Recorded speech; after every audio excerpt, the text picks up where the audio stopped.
Ms. Maynard. Thanks, Chairman. Members of the Commission, your first item is to conduct your first citizens participation period.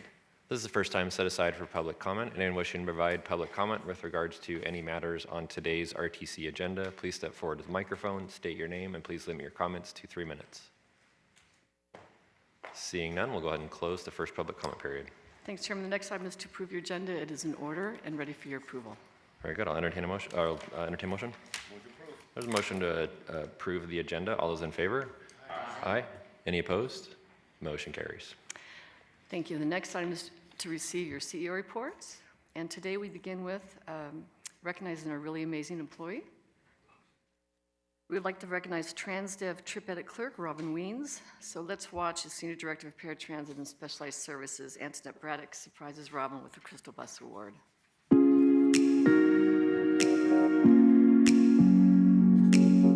Thank you, MJ. Today I have the privilege of recognizing someone whose work has a daily impact on the success of our operations. TransDev Trip Edit Clerk, Robin Weens. For the past 5 years, Robin has consistently gone above and beyond in her role reviewing scheduled paratransit trips to ensure they run as efficiently as possible. On average, she quality checks an incredible 1,700 trips every day, helping us deliver the highest level of service to our customers. Robin also played a vital role in improving the RTC's paratransit audit and review process. Her keen attention to detail was instrumental in the successful completion of the National Transit Database Audit, a critical tool for tracking and reporting performance metrics for transit agencies across the country. Her initiative, professionalism, and unwavering commitment to excellence have not gone unnoticed. Please help me in surprising her with the Crystal Bus Award. Hello, Robin. How's it going? Good, how are you? I am here today to surprise you with the RTC Crystal Bus Award. On behalf of our CEO, MJ Maynard Carey, and our board, we wanted to surprise you with the Crystal Bus. This is a recognition of employees, specifically in your case, employees who go above and beyond with things related to our paratransit service, and you certainly do every single day, just behind the scenes. You quietly do all of these things, but the work that you did with the NTD audit, and really that you do every single day, helping to get our trip audit done and helping the team with audit stuff. But that NTD lift was certainly a heavy lift, and we appreciate you, and we thank you, and congratulations. Thank you to RTC and TransDev for this award. I appreciate it. We work hard every day to make sure everything is correct on all of our rights and for our audits.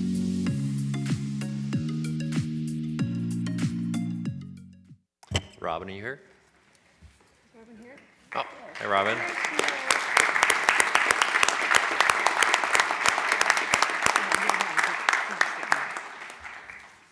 Robin, congratulations. We're going to have you come sit down and then in a few minutes take a photo.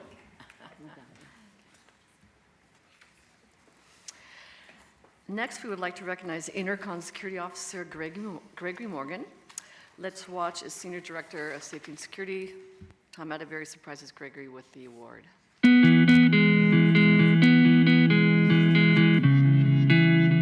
Thank you, MJ. It's an honor to recognize Intercon Security Officer Gregory Morgan, whose quick thinking and dedication to safety make a real difference in our community.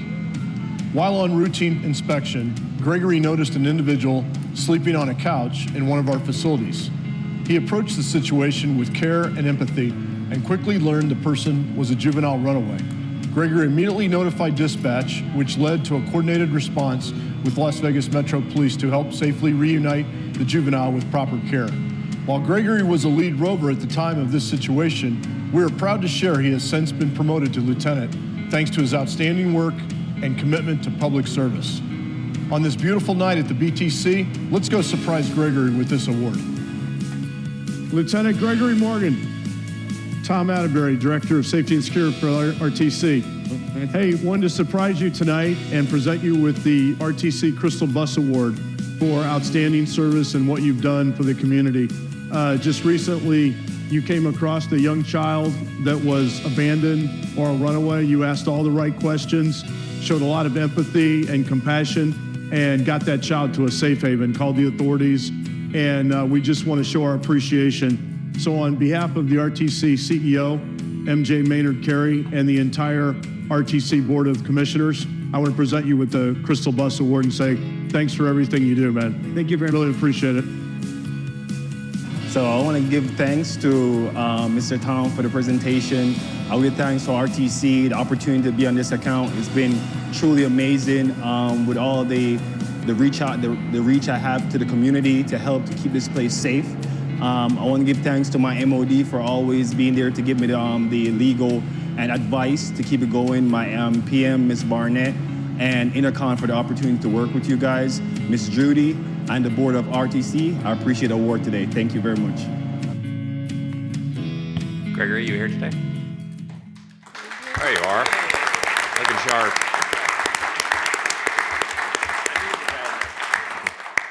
Gregory and Robin, come on down and have your photo taken with the commissioners.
So next, we would like to recognize our own RTC Superstar of the Quarter. So I'll start with this individual has demonstrated outstanding leadership, innovation, and collaboration across multiple departments. Over the past year, he has played a key role in managing complex contracts within the FAST Division, MPO, and safety and security teams with steady composure and attention to detail. His efforts even helped identify a competitive bidding exception for the Central Traffic Signal software solicitation, saving time and agency resources. His problem-solving mindset, willingness to share knowledge, and commitment to timely, effective support all demonstrate RTC's values. And our first Superstar of the Quarter is David Gloria.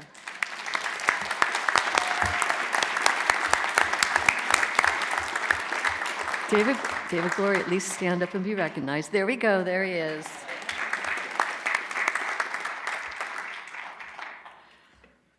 Now, for our second Superstar of the Quarter, this individual exemplifies RTC's core values every day, delivering exceptional service, fostering teamwork, and maintaining an unwavering commitment to our customers.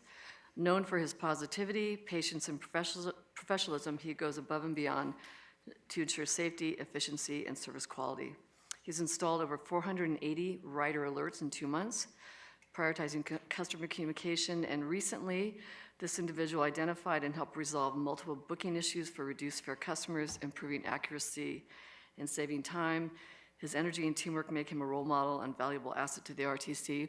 He was an intern for a while, and he didn't work far from my office, and I would see him. He was going to school and working multiple jobs, just really dynamic. So the next Superstar of the Quarter is Ace Lagman. So Ace.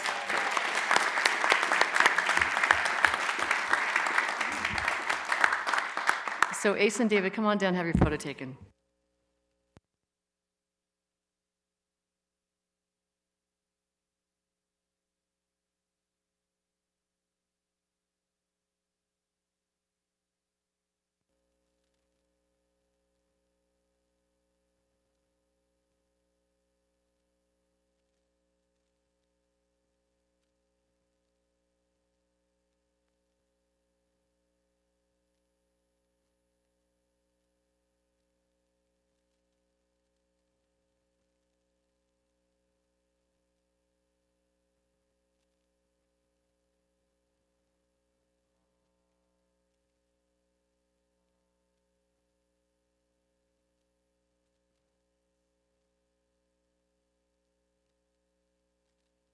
Congratulations, David and Ace.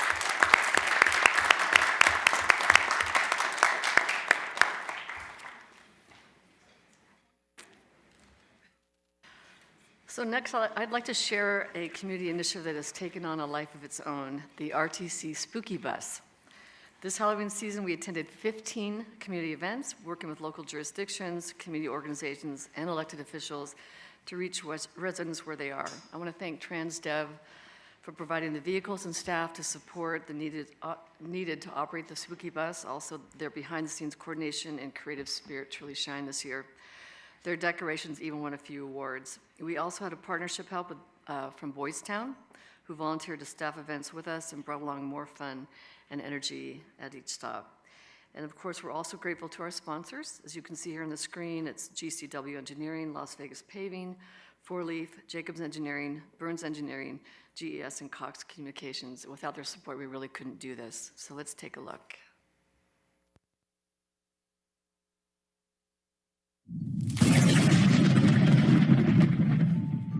This year, the RTC Spooky Bus brought the chills, thrills, and smiles all across the valley. From Hallow Breeze to the Inspirata Fall Festival and the Monster Mash Trunk or Treat, the Spooky Bus made every stop a little more magical. And a whole lot spookier. Thousands of families climbed aboard for treats, photos, and frightfully fun memories, turning every event into a celebration on wheels. Thank you to our amazing community and generous sponsors, Cox Communications, TransDev, Las Vegas Paving Corp., Burns, Jacobs, Four Leaf, GCW, and GES. The 2025 Spooky Bus was a huge success, spreading Halloween joy from the first boo to the final thank you.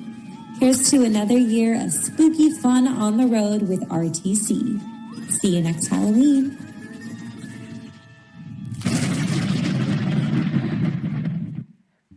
For those who saw the Spooky Bus, it was pretty rad. It was great. The kids really enjoyed it. So with the recent federal shutdown, this was such a reminder on just how important and critical mobility is in our community. Not everybody has the same opportunity to get where they need to go. And so we thought it would be a good idea, of course, the board, with your support. Thank you so much. We reached out to local nonprofits here, particularly 3 Square, Nevada Hand, and the Nevada Housing Authority. They were able to provide passes. The example of 3 Square really is just the delivery hub, the receptacle for all the donations, but it's all the food pantries that are spread throughout the community. And so the team did a really good job in ensuring that we tried to reach all corners of the valley to ensure people did not go hungry. We also shared the Southern Nevada Healthy Food Access Map that we developed with our community partners. It's an interactive map that allows individuals to select meal sites and food pantries in coordination with where public transit was, and that really helped. This map can be found at rtcsnv.com/food access map. The good news is shutdown is at least until the end of January, but we stand ready to serve in the event that there's another issue going forward. A few weeks ago, members of our Fare and Service Working Group joined us on a transit ride along Flamingo where they tested different fare payment methods. This group represents many of our transit and paratransit riders, and they are providing valuable feedback on our fare structure. We'll return to you at a future date just to share with you and get your guidance on their future recommendations. And as you can see, I think this must be the 4th month in a row where we continue to see ridership increase on our fixed route service, our on-demand service, and the strip service. You can see during the month of September, there was an 18% increase in the on-demand service, a 38% increase to the strip service, and 2% for the residential service. I have to really thank, this is about the operators. They're the ones that make it happen. I want to thank the mechanics. They make sure the buses are ready to go. We could not do this without the TransDev staff. The routes with the largest ridership increases, and we're seeing this particularly on I think it's the 212, the Sunset route. That shows significant increases, and that's due to we did a service change in October to address some of the on-time performance issues we're having with some routes. And so you can see here, we've had success with the 212 as well as the 221. That's the Cactus Horizon Ridge Boulder City route. This is a relatively new route, and it's serving one of the fastest growing portions of the valley. The route has exhibited impressive growth since its inception in August of 2021, averaging a 13% increase year over year. This service, and I want to again thank Commissioner Segerblum for asking for this data every single month, because it's great to be transparent on where we're doing a great job, but also where we need to continue to look for continuous improvement. So the missed service for September 2025 compared to 2024. So I want to point out that the missed service increased over this time last year. However, as I shared with you last month, the total amount of scheduled service grew by 4% from year to year. So as a result, the missed service only represents about a 0.6% increase overall, 0.6% increase. That is a high priority for the RTC to ensure that we are working on the issues behind missed service. It's got to be a priority because our customers rely on us to get them where they need to go. And sometimes that missed service is due to fleet availability. And so that's something that Julia, our Senior Director of Fleet, they keep an eye on very closely. This slide shows the number of active vehicles compared to the number of buses needed to make daily operations. And I think the team is doing a good job. Safety and security, again, under the leadership of Tom Atterbury, the incidents here this September compared to the same month last year, we had no passenger on driver assaults and 4 more passenger on passenger assaults, as you can see here on the slide. We had more than twice the amount of removals and 8 more trespasses year over year, so that's 19 versus 11. We consider these increases positive because we're stopping situations before they escalate into more serious incidents. And board, again, you've asked us to follow up on public comments that we received from the previous board meeting.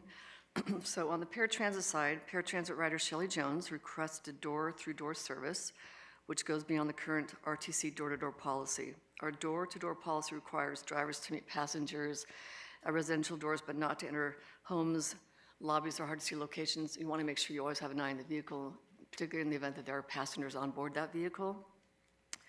Passengers should watch for the vehicle and wait at designated stops on private property, which are usually communicated during the reservation. We spoke with Commissioner Segerblum about this last night or yesterday, and he made a really great suggestion. We're going to reach out to some of the caregivers to see if there's a way that we can text them in advance, and if there's staff that can come out to the door to meet that passenger. We've explained to Ms. Jones why we do not provide door-through-door, so it's something that we're going to continue monitoring.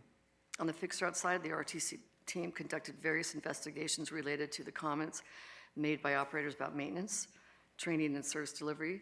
Transdev leadership has a regular Monday morning meeting with the ATU leaders to follow up with comments made by operators and ATU members. RTC staff has contacted these constituents to answer their questions. So Rob, our Deputy CEO over Transit, he and his team ensure that every comment that we receive, we take seriously. We talk to the constituent to find out where it is we need to improve or what we can do to assist so the service is better. But if you remember from last month's public comment period, we heard about the condition of the tires.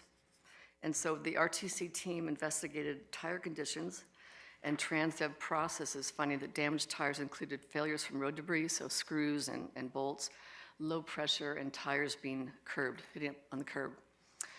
New standard operating procedures have been implemented to ensure a standalone tire inspection will be completed whenever a bus comes in for maintenance.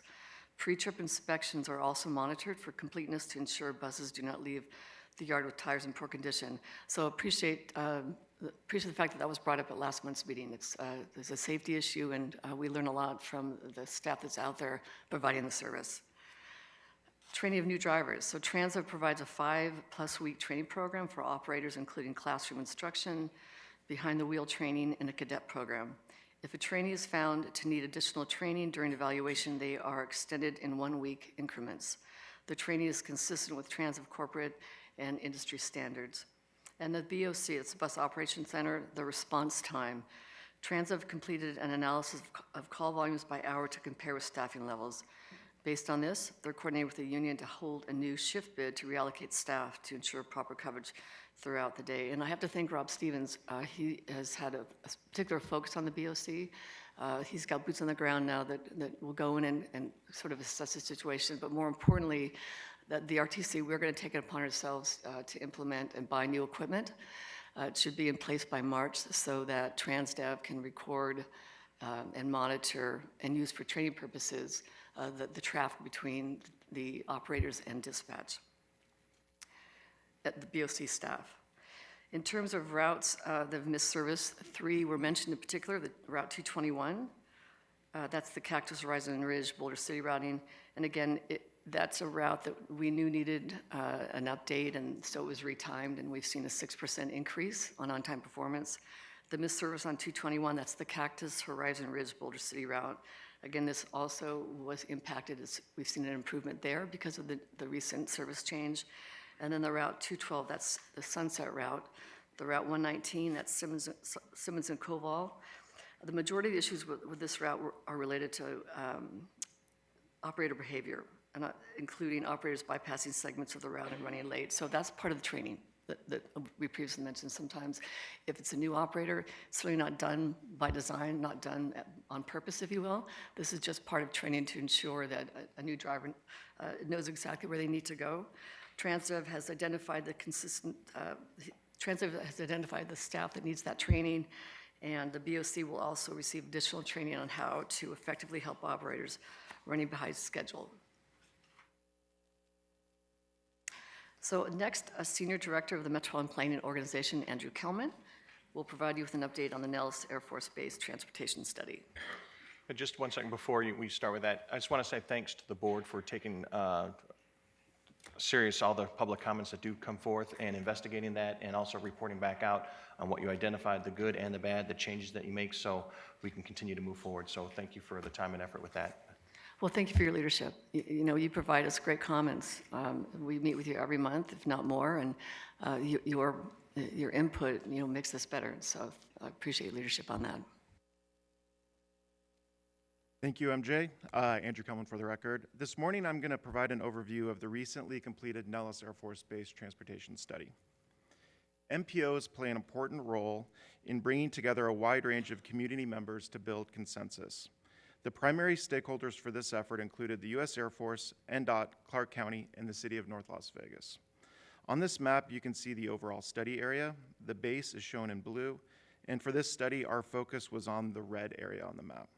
The cross-hatched area represents the hospital located across from the main base. This specific study began as a recommendation from the 2021 Clark County Nellis Complex Compatible Use Plan. That plan focused on land use in a much larger area that included Creech and the Nevada Test and Training Range. That plan identified many transportation issues and recommended a study be completed specifically around Nellis Air Force Base. The RTC then received an $800,000 grant from the DoD to lead this work. While our study focused on transportation outside the gates, it was complemented by a similar study for mobility improvements on the base. When we look at the purpose and need of this study, there are a number of challenges, and most of them relate to community growth. The first is growth on the base itself. Nellis will add 1,500 additional positions in the next 10 years. These are new, high-paying jobs coming to our region. From an economic development standpoint, it's important that we plan ahead so our transportation system can support that growth. Right now, it can take up to an hour to enter onto the base, so clearly improvements are needed. We're also seeing rapid industrial growth in North Las Vegas, which is adding pressure for freight mobility. And beyond that, there are broader regional needs, improving safety and providing more travel options to the public. Community engagement was fundamental. We wanted to ensure we heard from the people most impacted by transportation challenges in this area. Public outreach used a mix of in-person and virtual methods. We participated in more than 30 community events, shown here in green on the map. We received over 200 comments tied to specific locations on a map, and we developed a transportation survey that received more than 2,000 responses. We also reached out to more than 100 key stakeholders. Here you can see some of the organizations that participated, Their feedback and insights played an important role in shaping final recommendations. The study also included walk audits conducted in compliance with AB 343. This bill was passed during the 2023 legislative session. Under this bill, the RTC is required to complete 3 walk audits each year. We met that requirement just with this one study. Walk audits need to include a wide range of participants who truly represent the community. You can see that reflected here. Not only did Vice Chair Barone join us, but also the late Raymond Fletcher, whose involvement is a good reminder of his lifelong commitment to community service and transportation equality. And as you can see in some of these photos, the walk audit team experienced the kind of challenges people face every day in this area. Narrow sidewalks blocked by utility poles, a lack of safe places to cross the street, and broken streetlights that make traveling less safe at night. We then brought all of this information together, community feedback, stakeholder input, and transportation data to identify challenges and develop recommendations. Here you can see the map of all the identified project recommendations. Within the study area alone, there are 79 recommendations, and the red dots on the map show the recommendations that came out of the walk audits. The 79 total recommendations address all aspects of mobility. They include 17 intersection improvements, 8 roadway projects, 35 projects focused on walking and bicycling, 7 transit enhancements that will require new funding, and 12 supporting strategies aimed at improving coordination between the base and the surrounding community. And I just want to take a moment to identify 4 specific projects that came out of these recommendations just to help provide some context. The first is a safety improvement at the intersection of Sloan and Las Vegas Boulevard. This location was the site of a fatal crash in 2022 that claimed 2 lives. A semi-truck involved in that crash slammed into the base's perimeter wall, a clear indicator of how transportation safety issues on nearby roadways can impact base operations. Just 2 months after that crash in 2022, Nellis closed the intersection due to safety concerns, and it remains closed today. This closure has affected both base access and freight mobility, making it a top priority to identify a solution as part of this study. The proposed improvement concept is shown here. You can see Sloan running north-south and Las Vegas Boulevard east-west. The main improvement is correcting the awkward angle where the 2 roads previously met. The new design realigns the intersection to a more standard 90-degree angle to improve driver visibility, and just as importantly, the concept adds protected left turn lanes both onto and off of Sloan Lane. The next improvement is at Craig Road and Las Vegas Boulevard. If you've ever been to Nellis, you've likely entered through this location. It's the main gate. It's also the spot where traffic can back up because of long lines and security checkpoints. The proposed improvements are designed to increase intersection capacity by accommodating more vehicles, improving sidewalks and crossing, and constructing an additional vehicle storage lane on Nellis property. The third improvement is a proposed new pedestrian crossing of Las Vegas Boulevard to connect the main base with the hospital on the other side of the street. This concept is still in the early stages. Additional work will determine whether a bridge over the road or a tunnel under the road is the best solution. This improvement will reduce vehicle trips crossing Las Vegas Boulevard and cut down on unnecessary trips through the security gates, which will speed access for everyone. It's also important to note that this crossing would be restricted to Air Force Base personnel and not open to the public.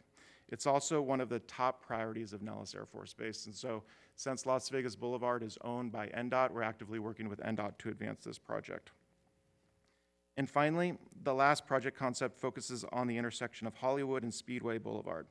This issue is extremely tricky to identify because the congestion is very peaky in this area. It happens at specific times when large trucks are leaving nearby warehouses. This is where input from stakeholders was critical. Without this input, we likely would have missed this issue entirely. As you can see in the photo on the right, this is the view that truck drivers have when they are trying to make a left turn. Their visibility is extremely limited. And because they're carrying long, heavy loads, they have to wait for a big gap in traffic to turn. This then delays traffic behind them. Another challenge is its proximity to an I-15 interchange. In the rendering, you can see Hollywood as the north-south road on the right-hand side. Vehicles coming off of the freeway are traveling at higher speeds, and when they make a right turn after exiting, they are right on top of drivers trying to make that left turn from Hollywood. The recommendations are to add a protected left turn lane from Hollywood and to slow down vehicles exiting the freeway by tightening that turning radius at the exit. As for next steps, all of the study documents are available on our project website. We've also established a Nellis Area Transportation Collaborative that meets to review recommendations and identify funding sources for implementation. And an important part is, because this study was funded by and developed for DoD, all of these project recommendations are now eligible for DoD funding. The DoD has a specific grant program that funds off-base transportation improvements that enhance access to military installations. And so we will continue to actively pursue these funding opportunities because they represent a new funding source that our region has never had before. And with that, I'm happy to answer any questions you may have. Thank you, Mr. Kelman. Any comments or questions? Councilman? Yeah, thank you very much. It was actually great to be on the ground. Thank you for the opportunity, and of course, another shout out for our good friend, Mr. Raymond Fletcher. On the other hand, you know, although I drive, for instance, these corridors on a regular basis, you really don't know what's happening unless you get out and you put feet to the ground and you actually get to look at it from the pedestrian point of view. And of course, it was actually shocking to see just how much of our infrastructure, the lighting infrastructure, I don't understand how it could have been built at the time, because many of the structures are really old. You know, they didn't come up 5 years ago, 10 years ago. We were talking about the Cheyenne corridor there between I-15 and Nellis. We're talking about neighborhoods that were built in the 60s. And I'm not sure what the design standards were back then, but when you build a light pole and it extends into the sidewalk right away, I got to see firsthand how much Mr. Fletcher, what a difficult time he had navigating around there. And of course, if you were to unfortunately fall into the street, considering that I mean, there were large semi-trucks with the trailers that were literally, they were skidding when we were actually walking past. You could actually hear these guys when they were skidding, and you could hear the emergency brakes come on, right? And I could only imagine what would happen if anyone were to fall into the right of way. It would not be it would not be nice.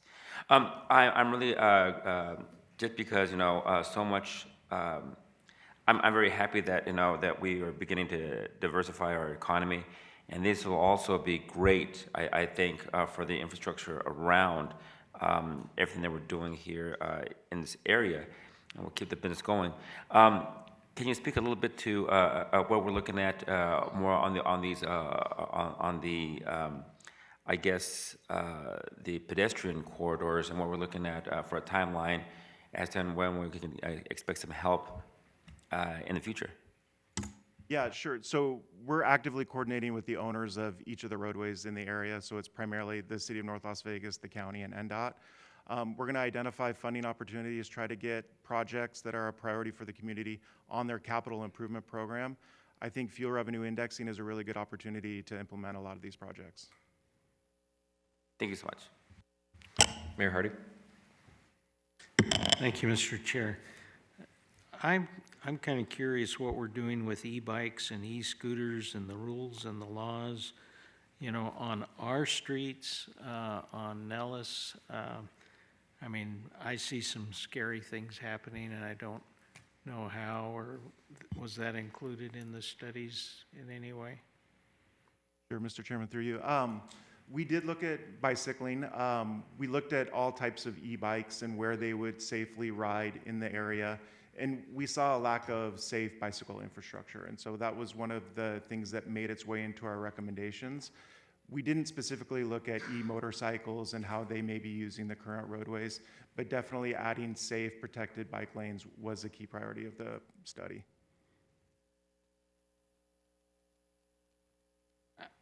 I think there's a difference between bikes and e-bikes, like as in e-bikes go faster and the rider doesn't have as much control once they're going. I think we have a challenge ahead of us that probably we need to do something specifically about. Thank you, Mr. Chair. Mayor Hardy, I was just going to suggest the city of Las Vegas just passed an e-bike and scooter ordinance, and we copied ours off of the counties to make sure that we are consistently applying. So other jurisdictions may want to look at that as well. And we're also having discussions at the special session about some of those similar types of issues, but it's a problem. Yeah. Any other comments or questions for Mr. Kilman? Right, Dick. With respect to the federal funding, is that something they have the discretion on, or do we need to work with our congressional delegation to get specific authorization for that? Sure, Mr. Chairman, through you. It is a discretionary grant program from Department of Defense, and so the local entity would apply for funding through the DoD. So, yeah, one of the highest priorities is that new crossing of Las Vegas Boulevard to connect the base with the hospital. That would be an NDOT application to DoD when that project is ready. Right, Councilman. Yeah, no, the only thing I was going to suggest is, and for the record, I don't own any stock in that company, and it's a certain company that, goes tunneling like a gopher. But I would just suggest, it's always better, I think, to go underground because it's a pain, unless you've actually walked it. It's a pain to go up stairs or up ramps, and that would actually increase the pedestrian travel time. So anything that goes underneath, I mean, it is going to be secured against anyone else being able to access it. And so I would just strongly recommend that we do everything we can to go underneath, just saying. Thank you very much. If you haven't already, please make sure that my colleague Marilyn Kirkpatrick has this because she's obviously an advocate for Nellis Air Force Base. All right, thank you. Great job. And we actually met with her personally to go over this presentation. And that concludes your CA report. And the next item on the agenda is to receive the Nevada Department of Transportation's Director's Report from Director Tracy Larkin-Thomason. And good morning, everybody. So first, we're going to start up with just the update of looking through the latest fatality report by the Office of Traffic Safety. But the head fatalities are actually down 19% overall, and this is, I'm talking about Clark County numbers. Unrestrained ones are down 7%, but noted that bike ones are up 10%. And as part of the conversation here, we are looking very closely, having conversations on the impact of e-bikes and e-scooters, particularly around in some of the school zones. As we look at on October 21st to the 23rd, Nevada Department of Transportation co-hosted the Nevada Traffic Safety Summit with the Department of Public Safety. And this gathers the safety departments just to share safe practices to reach the ultimate goal of 0 fatalities. So kind of working on this, trying to be a combined effort of working on this. So this next slide, we have a, waiting for it to run. When we all train together, it makes our jobs easier in real life situations. Training opportunities here really help out our first responder community. We have that opportunity to get everybody home safe, speak the same language, and ensure that we can get the road open in a timely manner. It's an opportunity for all of our first responders to get together and practice the best traffic incident management practices. You know what happened? We bring together professionals from all fields to collaborate, learn, and grow together. Okay, are you having a hard time breathing at all? To make sure that every person on our roadways get home safe every trip, every time. We like to train together, be familiar with each other's assets and abilities. We have a group of people here. What we're going to do is... It's really impressive seeing how fluently they can work together and how quick they can work together and how they're trying to just keep us all safe. You guys ready on the... Demonstrations like this help the group understand what goes into the crashes and also how secondary crashes occur if we don't get those things done in a timely manner.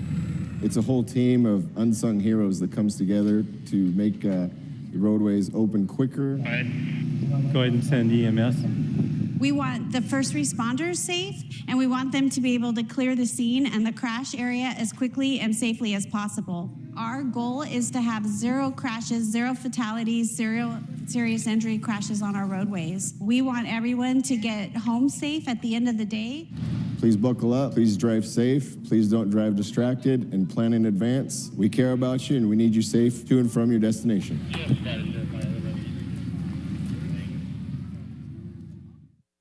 Along with this scenario planning, there were sessions on behavioral safety, enforcement strategies, engineering innovations, and new technologies. Obviously, we can never do enough, but each little piece helps.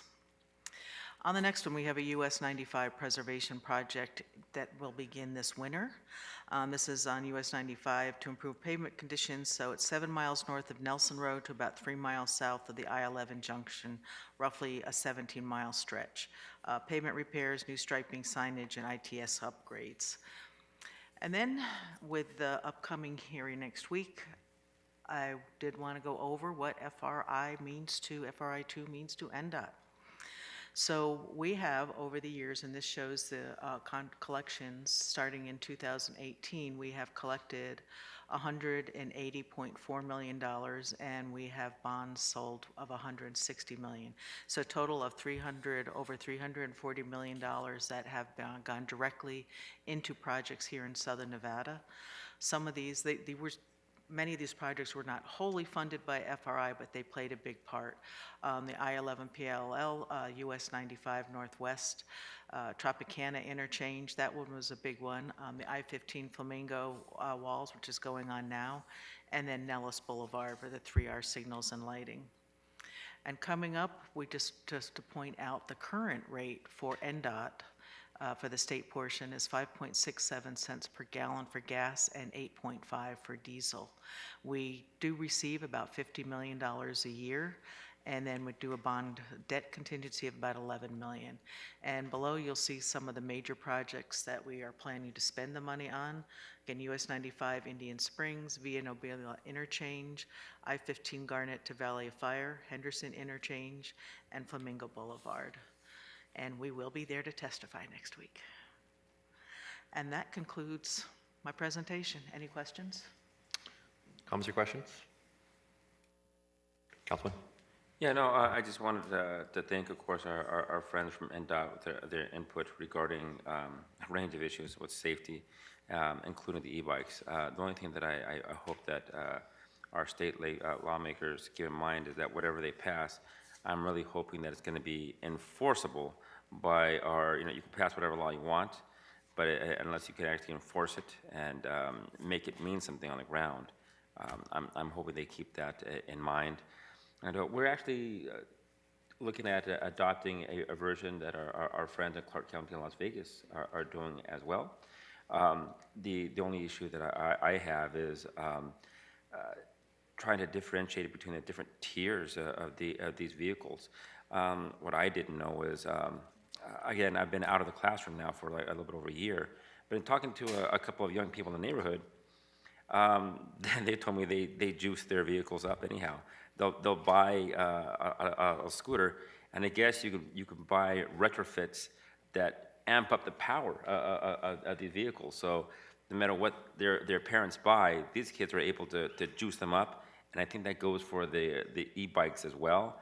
They buy, if we even give like a regulation to where you can only have a certain strength of motor for these things, a lot of people in the community, they have a good way of working around it. So I'm hoping our state leaders and everybody else will take these kind of things into account. Thank you. And again, make sure there are things that our cops on the ground can actually act on and enforce. I would also add that one of the big E's in safety engineering is education. And I think with the prevalence now coming out, that'll have to be part of the future part, particularly at schools with the e-scooters and bikes. You're right. Again, we can make as many rules as we want, but if people don't obey them, we're still back at square one. So you're absolutely right.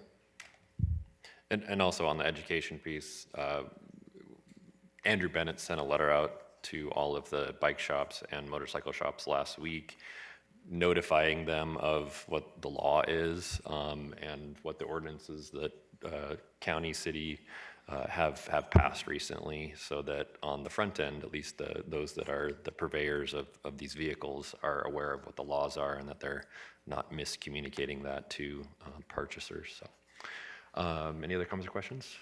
Thank you, Director. I know you got to run, so we appreciate you. We'll see you next week. Thanks, Right, Chairman. Ms. The next item is to approve your consent agenda, which consists of items 5 through 31, and can be taken in one motion.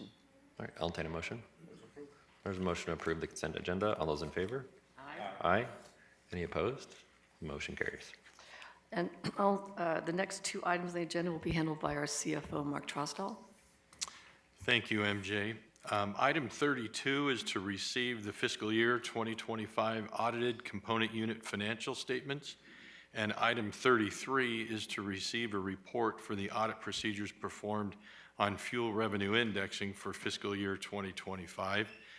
These audits for fiscal year 2025 were performed for the RTC by Crow LLP Certified Public Accountants.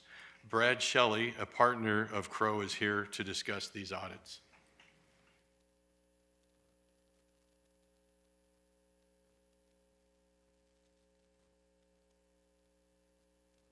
Thank you, and good morning, Chair Jones and Commissioners. My name is Brad Shelley. I'm an audit partner with Crow, as Mark mentioned, and I'm our firm's government transportation leader. We work with many public transit agencies across the country, and in fact, I have been speaking to a couple of other boards this week at BART and OCTA and presenting on audit results for their entities as well. So proud to serve RTC and continue to serve you all, and happy to be here to report on the results of the audit. So there's just 2 reports to cover this year, which are the agenda items that Mark mentioned, agenda items 32 and 33, component unit financial statements, and the fuel revenue indexing AUP.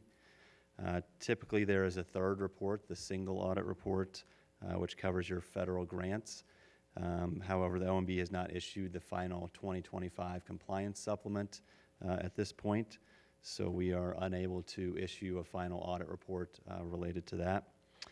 Status of that is unknown. They have provided a draft compliance supplement that we have used to perform the testing to this point, but as far as when the final version will be released, we're not sure. Although hoping with the federal government shutdown ending, maybe there'll be some movement there. I'll start with item 32. The audited component unit financial statements, and that's the obviously the thicker one that you have here. There was just 2 new accounting standards that were implemented this year, neither of which had any material impact on your financial statements. GASB 101 on compensated absences and GASB 102 related certain risk disclosures. As a reminder, management is responsible for the financial statements and the preparation of those financial statements, and they do prepare the full financial statements that you are looking at today. We are responsible for providing an opinion on those financial statements based on our audit testing procedures. Based on those testing procedures, we do provide unmodified opinions, which is the highest level of assurance that we can provide, and essentially that means it's a clean audit opinion.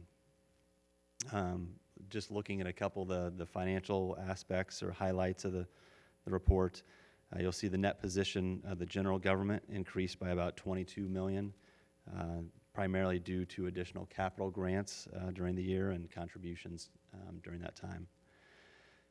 On the public transit side, expenses have increased due to just continuing rising costs of operations and inflation. However, additionally positive, you'll see the charges for services revenue also has increased along with that. Agenda item 33 is the fuel revenue index AUP results, and based on the completion of our procedures, there were no concerns or exceptions identified through that testing.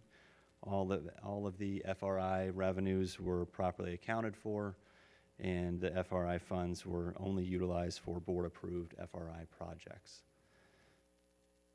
So as I close, I always like to look ahead a little bit and give you a heads up on what's coming up in the future. From an accounting standard standpoint, I think it'll be fairly similar to this year. There's a couple of new accounting standards that will be implemented for next year. Not expecting any significant changes from either of those, maybe some footnote disclosure changes and some additional wording in your management discussion analysis section, but not expecting anything too impactful there. Also excited to note that we are working with your team currently, your finance team, to assist in the filing of federal tax return. So this is a little bit unusual as a government agency. Typically, you're not filing a tax return, but there are some energy efficient credits that are available, still available, even though that program is starting to be repealed. There still are some opportunities to receive some credits related to some capital projects and expenditures that you've had. And so we're working with your team to file return not only for this year, but looking ahead to next year and being able to file for credits there. Anticipating, not exactly sure what the dollar amount will be, but into the hundreds of thousands of dollars that you'll receive in federal tax dollars in the form of credit, sorry. Lastly, just wanted to thank the entire RTC finance team of Mark, Sherwin Gutierrez, Lisa G, Leah Gamboa, and the rest of the team. I think many of them are here today.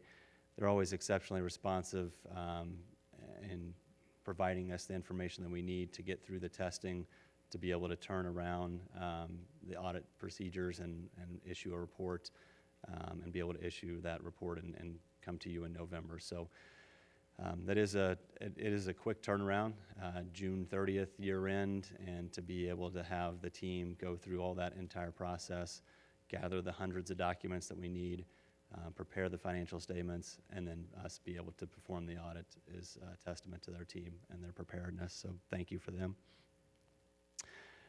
Also wanted to just mention that because of that preparedness, that is able to allow us to work efficiently, which I know is important as we talk about rising costs. It's important to be able to prepare that information and give that to us timely so that we can work through it efficiently. That helps us keep our fees lower and not have to charge more. So just again, thank you to the entire team. And that concludes my presentation, but thank you, and I'll take any questions you might have. Thank you very much. Mayor Hardy? I can't help myself. You've got to be a great accountant if you are, quote, excited to be working with the team on tax returns. I would say two things. One, it's not me personally doing the tax side. That's why I chose audit, so I don't get as excited about tax. But I will say I am excited to, anytime that we can provide opportunities for additional funding for our clients, that's exciting to me. I mean, most of the time I don't think people look forward to the audit side of things. So if we have an opportunity to save you some money or bring some new money in, that does excite me. We're excited that you're excited. Councilman Knudsen? Just out of curiosity, when the OMB does update that policy, do you have to come back and work again? I believe so. Yeah, Okay. I believe so. So we don't know if that'll be next month or if that'll be when, but we have completed all of the testing, and I would say if we had a final compliance supplement right now, we'd be in a position to issue that report. But the AICPA has advised not to issue any audit report, any single audit reports until that final compliance supplement is issued, just in case the OMB makes any modifications to the requirements of the testing procedures. Okay, thank you. Vice Chair? Thank you very much, Chairman. This is actually more of a question for our distinguished Ms. Maynard. Quick question. So I was actually pretty impressed with our sister organization with the flood control, that they have a look back and they're looking at how they do accounting, and it was nice to see that of course your counterpart there, Mr. Trelease, is putting his stamp on that organization. Do we do something similar to where on a regular basis we look back and we look at our own accounting practices, and maybe we come up, depending upon what what our studies are, do we go back on a timely basis and review and maybe recommend new policy changes? I will just comment, thank you for that, this is a department that has had years of no findings. They are exceptionally talented. Most of them have their CPA. And so they take what they do very seriously. But Mark, I'll ask you to address anything specific. Yeah, as part of the audits, they do review our internal controls, and that's a lot of our policies. So those are looked at annually, if not more frequently. That's a pretty good answer. Very good. If there's no other comments or questions, you can move these at the same time. There's no motion necessary for these. These are just for information purposes and receipts. Very good. Thank you very much. Appreciate you. Chairman, I think, Brad, you forgot to mention we're your favorite customer. Right? I know you wrote that down somewhere. Right, I missed that spot good, right here. Good, good. But I would like the finance team to be acknowledged. They work 7 days a week, 10 plus hours a day to get this done. So if you could please stand, you amazing finance team.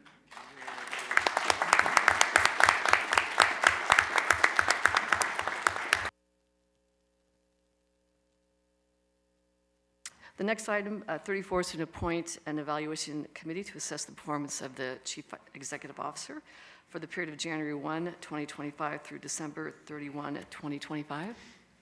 Very good. May I assume that those that were interested in flood control are similarly interested here? Yes. Very good. Then I'll entertain a motion. To make a motion to appoint myself, our distinguished council members, and then our distinguished mayor from Polo City to And me. myself. And you, of course. Our distinguished chairman, too. Very good. All right, there's a motion on the floor. All those in favor? Aye. Any opposed? Motion carries. Thank you. Agenda item 35 is to receive any legal counsel around potential issues. As there are none, we can move on to your last agenda item, which is to conduct your final citizens participation period. Very good. This is a second time set aside for public comment. Anyone wishing to provide public comment, please step forward to the microphone or we'll bring one to you. State your name and limit your comments to 3 minutes. We're going to go ahead and start with Shelley Jones. Maybe, if we have a microphone. There we go.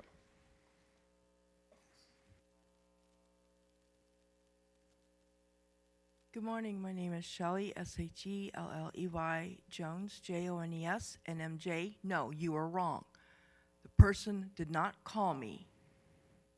I spoke to the person, and you all know that I am legally blind, and I'm not going to wait out in the dark where it's not safe for me, because I can't see if somebody's going to come up and attack me. I can't even see when the vehicles pass by. I hear them, but that's it. And I know that if you had somebody in your family that was blind, you would make damn sure that they got the services they needed. Somebody coming to the door and assisting them to the bus. Now, how am I supposed to see when a bus comes when there was nothing there? And I asked several people that have sight, that can see at night. I wished I could, but I can't. That there was a bus there, and they said there was nothing.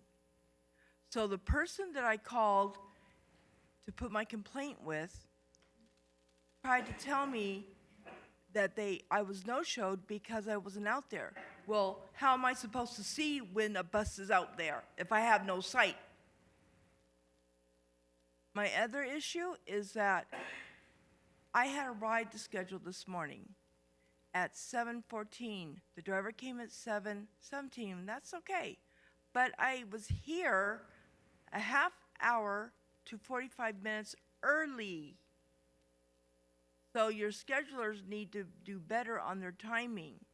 When somebody says schedule appointment, and I know it only takes me 30 minutes from me to get from Summerlin, where I live, to where my sister lives on the east side of Las Vegas on Bonanza and Nellis.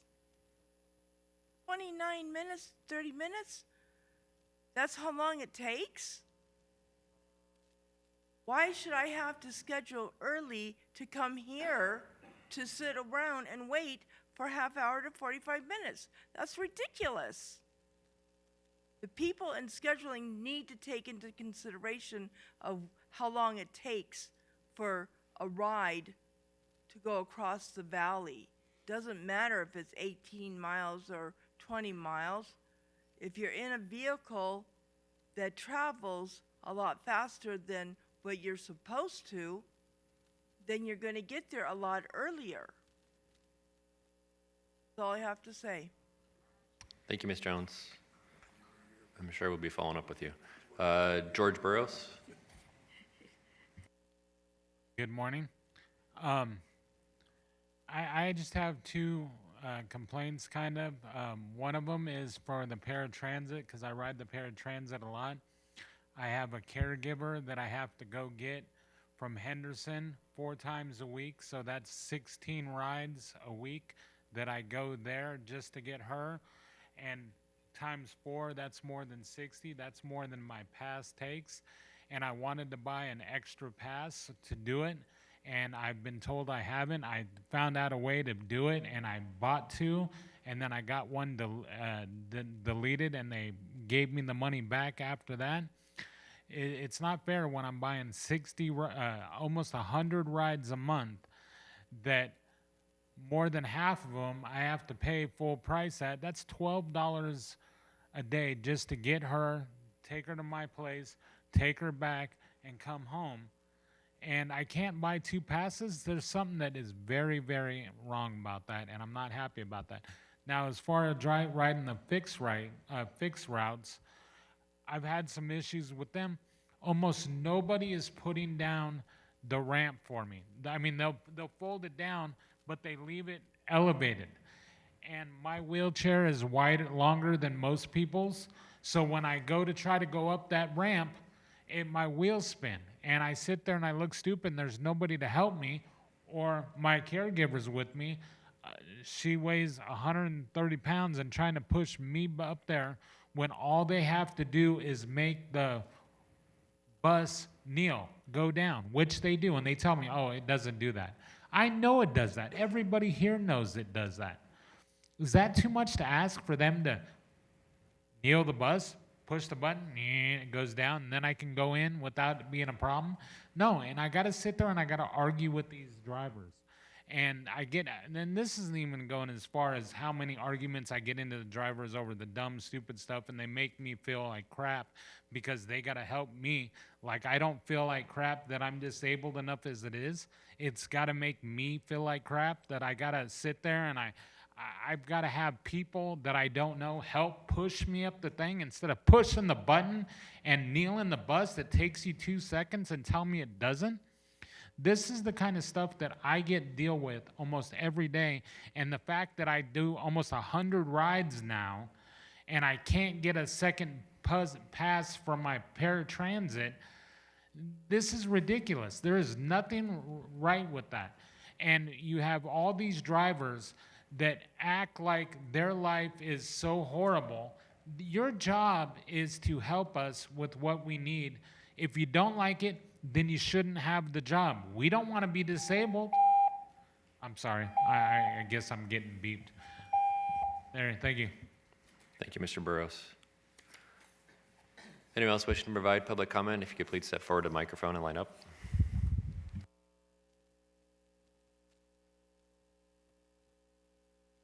Not just a driver.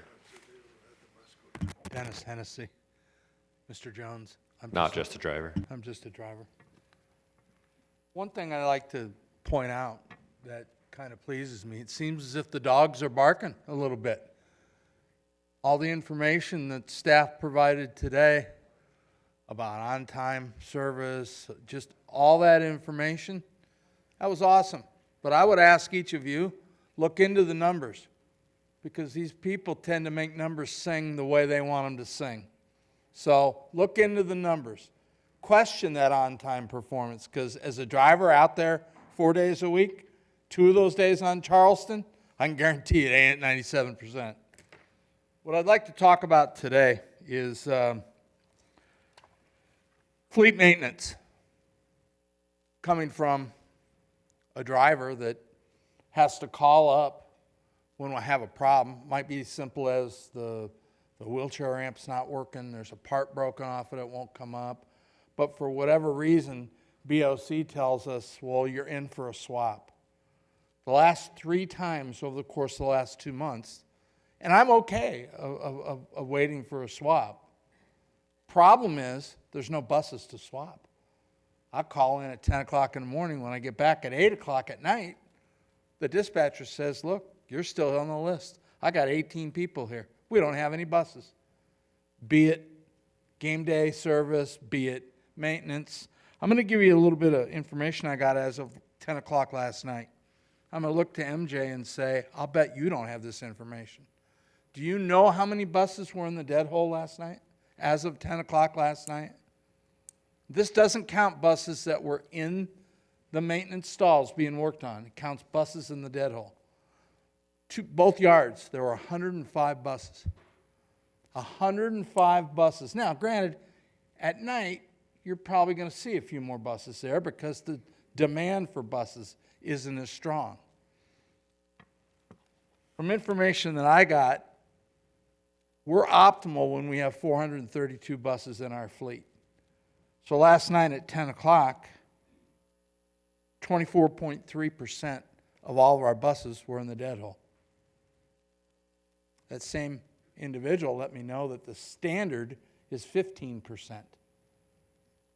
So in our fleet, we typically, to run, we have 335 buses that need to be active. 31.5% were in the dead hole last night. This group back here doesn't know how to manage. You got buses that are out there 18 to 22 hours a day. I relieve twice a week. Let me just finish this point. Twice a week, I relieve a guy that came out at 1:30 in the morning or 12:30 in the morning. I go till 8:30 or 9 o'clock at night. I'm one driver. Guys, you're running these buses to death, and then there's nothing there to help us do service. So I would challenge 97% on time. Thank you, Mr. Hennessy. Next speaker. Morning, everybody. Nice to see you all again. Noah Astor, NOA, ASTOR. To paraphrase RTC's mission statement, to elevate the quality of life for residents and visitors. Does this not apply to everyone or just people that work for contractors for RTC? Package 1 was rewarded to Nevada Cleaning Systems with a low end of $813,000, a high end of $4.1 million. There are 12 people, and I emphasize 12 people, working there that make $12 an hour with no benefits. Zero.